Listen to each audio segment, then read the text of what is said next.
My name is John Dillenberg. I'm the director and co-founder at Thrust Institute of Maintenance. We're a relatively new A&P school located in Addison on the north side of Dallas, essentially. Background, I cut my teeth in aviation and when I joined the Army when I was 18 years old, and then I had a 15-year career at Bell doing technical training. And kind of the next step was to, how do we help with this mechanic shortage? So, we started Thrust. We're just past our 2 years having students. It's a really great time. So for us, one of the most important things is it's not just like an education, right? We're trying to take people that, young people that are easily influenced and teach them what, a work day is. So we start classes, 8 o'clock sharp in the morning, and we expect all of our students to be there. Sometimes they're not, but we try to hold them accountable for that. And then, we are an accelerated program, so our students are spending 40 hours a week inside of our shop doing tasks, and all the way from things that they don't like doing. We got to clean up and sweep the floors at the end of the day, and put all your tools away. And we're just really trying to ingrain all of that stuff into them. And we talk, probably daily. Our instructors talk about it, how small of a community is. And when you really talk about like the helicopter community is even smaller, especially in North America as compared to someone at an airline. Someone like United Airline has 20,000 mechanics or more, right? Like there's probably not 20,000 helicopter mechanics in the country. So people, and I've been around helicopters a long time, and I think I probably am acquaintances with a third of the people in this room, and I've been out of it for 5 years. But those are the types of things that we're doing. We take them on field trips where they get to go visit different types of operations, from airlines to, we have a bunch of them here today, just getting to meet people. And when they're in a shop, it's really important that we talk to the students about like, hey, you want to make sure that these are potential employers. So when you're here, you're engaged, you're paying attention. Like they notice the guy that's in the back of the group, on his cell phone. And those are things, the feedback that I get from employers. Like, hey, I would love to hire those front three, students that were super engaged the whole time. Well, so the new Boeing puts out a report, and the new one says 710,000 new A&Ps needed over the next 10 years. And that's worldwide. Obviously, North America is somewhere around 250,000 of those. I would say last year the FAA issued just over 15,000 new certificates for A&Ps. So if you think about the shortage there is pretty big. We're half of that. And that's going to kind of trickle down to all of us. We're going to have massive labor shortages coming up in the next couple of years. And as the airlines, I think 60% of the airline workforce is going to be 65 within the next 3 years. Right? So those guys are going to start retiring. And we all know, the pay scale that the airlines pay at. 5 years out of United or American Airlines, you're somewhere around the $70 an hour range.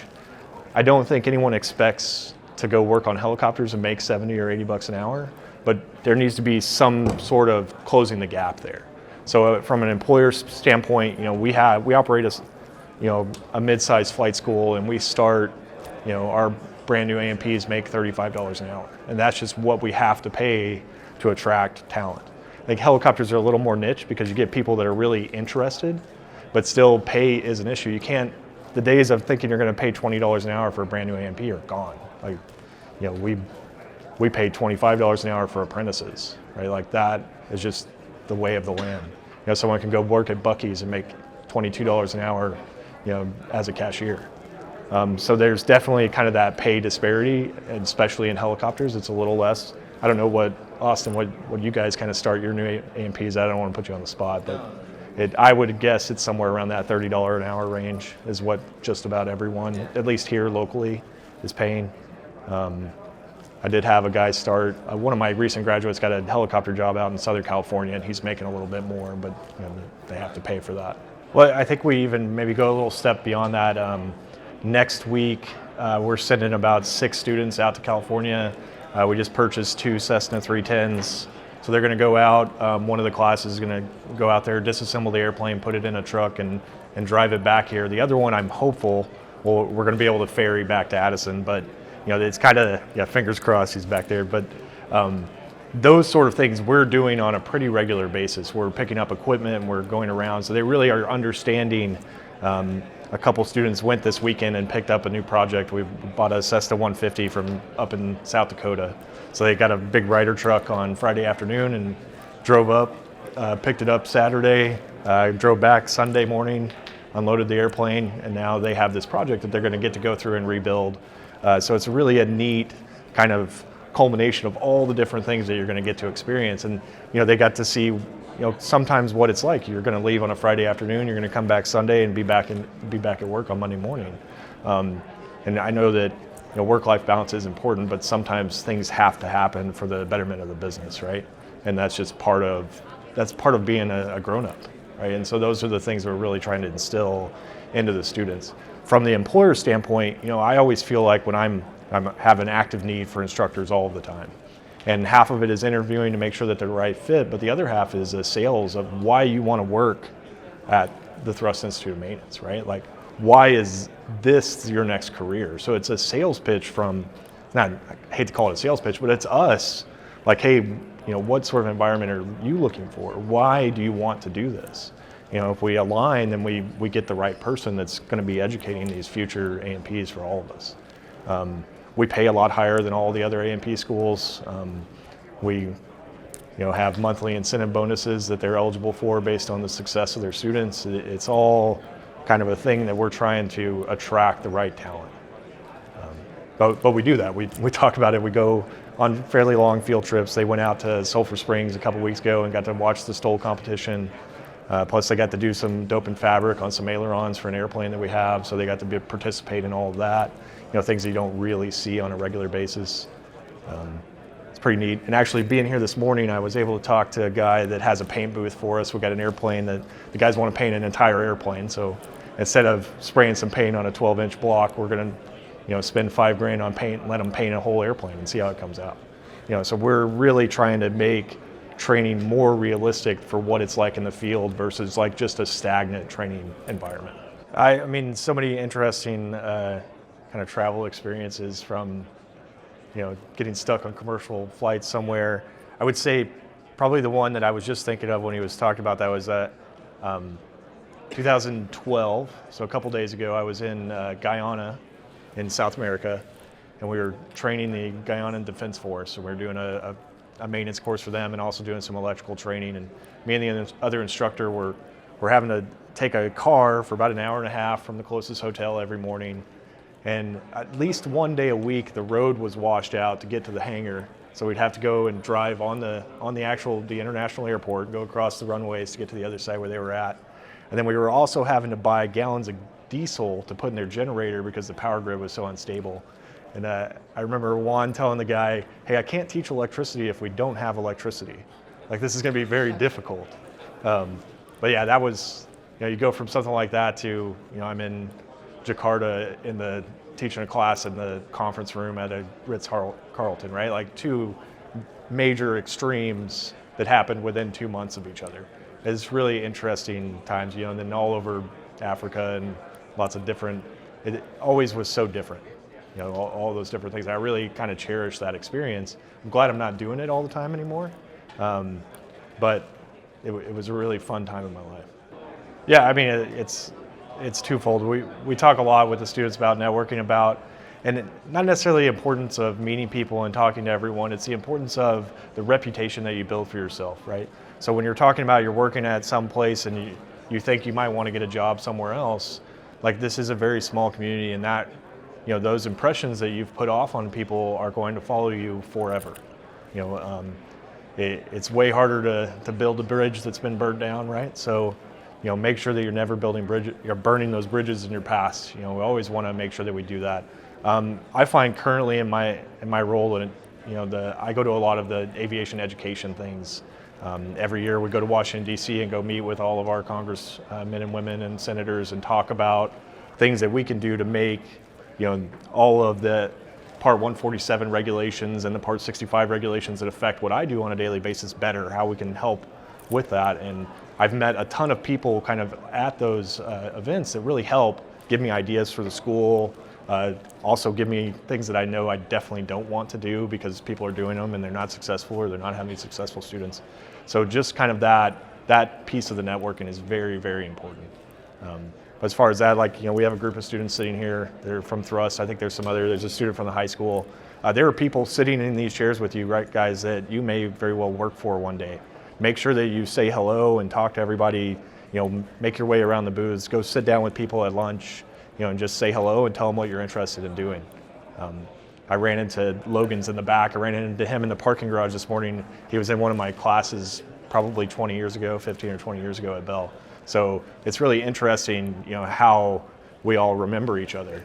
And then now he has an operation that he's looking for mechanics, so there may be some opportunities for everybody.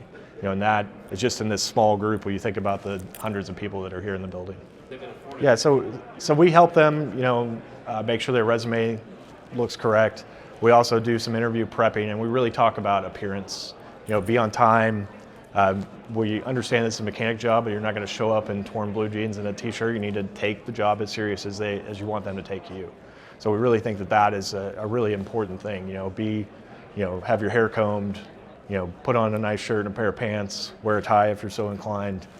Take the job interview serious, so that the employer takes you serious. I had a guy come in about 6 months ago to interview for an A&P instructor job, and he had a pair of jean shorts and a Hawaiian shirt.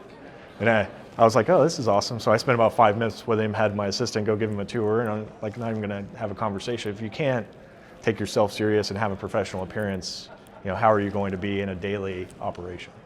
I would say, and we tell this to every hiring manager, director of maintenance that I meet, like, go start a relationship with your local Part 147, right?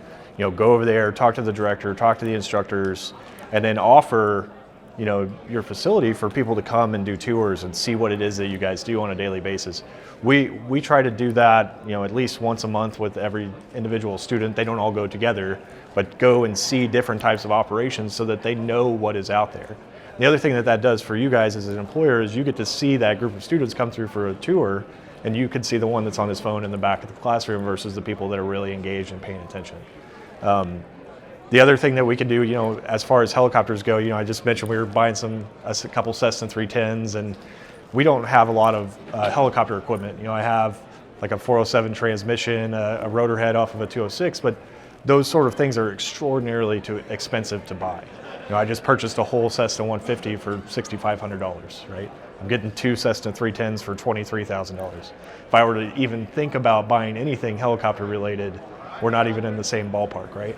So I have to teach to ACS standards, and those ACS standards, I can do it with a helicopter or I can do it with an airplane. And if I can do it with an airplane that costs $10,000, why would I spend $100,000 on, a timed out R44 to do it? It doesn't make any sense from a business standpoint. So being able to donate scrap parts or, just having kind of show and tell at your facility would be incredible. We have a school van. We'll come over. Give me a call. My number's on the website. Do you find yourself having a lot of organizations reach out to you and say, I'd like to come talk to your students about? Not in the helicopter realm. This afternoon we have United Airlines is coming to give a big presentation. The airlines have all of these initiatives that they're doing. So United is coming to talk about their, they call it the United Partnership Program, so UPP program. Basically what they're doing is they are students that are interested are going to apply. As long as they're within 6 months of graduation, they get put into a special program. They get assigned a mentor that is an A&P at the airline that's going to help them through the rest of their schooling and also help them with the application and interview process. So I think that operators could also have, especially the larger operators, you could get more involved early on in the recruiting stages in that way. And you can come to a school and talk to 50 kids and decide, okay, I want to put 2 of them in my program and take them to lunch once a month, just stay engaged, have them come out to the shop on a Saturday. There's all these things that you could be doing, and that's really what you have to get ahead of it. We can't just sit back and say, oh, we don't have enough A&Ps, right? What are we going to do? We need to lean forward, right? I think so when you talk about a high school, so there's a program I want to plug real quick. It's called Choose Aerospace. It's an organization that's putting aviation maintenance programs into high schools. Oklahoma has done a fantastic job with implementing it into their school system. I think they have 50-something high schools across the state that have it. They have a state funding mechanism In Texas, we do not have that state funding mechanism, so the individual schools have to pay for the program themselves. Not that it's expensive, but it just, any cost, they have to hire a teacher, is hard to deal with in the state of Texas. We're unique that we have a private aviation high school that's on the airport with us, and we have a maintenance training program at their school, and they're able to, once they go and complete that Choose Aerospace program, I'm able to give them credit for their generals portion of the training. So essentially they come and get to skip all that initial training because they've done it while they're in high school. The high school does that Choose Aerospace program, and they're also building an RV-12. I don't know if you're familiar with kind of home-built airplanes, but they get to go through and build an airplane and then learn how to safety wire and learn all the regulations and those types of things. So there are lots of organizations that are trying to put aviation maintenance into high schools, into that environment. We just, from the industry and from our perspective, we got to do a better job of supporting and then talking to your, it's really important to talk to your local congressman or woman, email your senator, even if you're just talking to an aide, and tell them, hey, these are the things that are important in my state, right? These are the things we can do. I talk to my congressman, and I live in Denton. I talk to the one that represents me in Addison, once every couple months, like, hey, what are we doing to get, this piece of legislation across? How are you supporting? And they come out and visit the school, and they're very supportive, and we just have to, those are the people that are really going to help us change things in a big way, right? So there are absolutely ways that you can affect those things by just sending an email off to your congressperson and saying, hey, I heard about this Choose Aerospace thing. Why is this not in Texas, right? Why is this not in my state? Why do my high school kids not have access to something like this?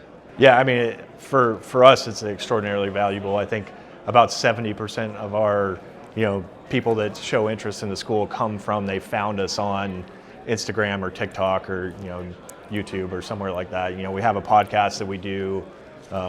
Zach is actually the moderator of our podcast. I bring social media people with me everywhere I go because we're advertising to young people, right? So I'm trying to attract people between the ages of like 16 and 25, right? We're trying to educate them about that experience. So just people that just don't know, right? And that all happens through social media. Like that's how everybody searches for things.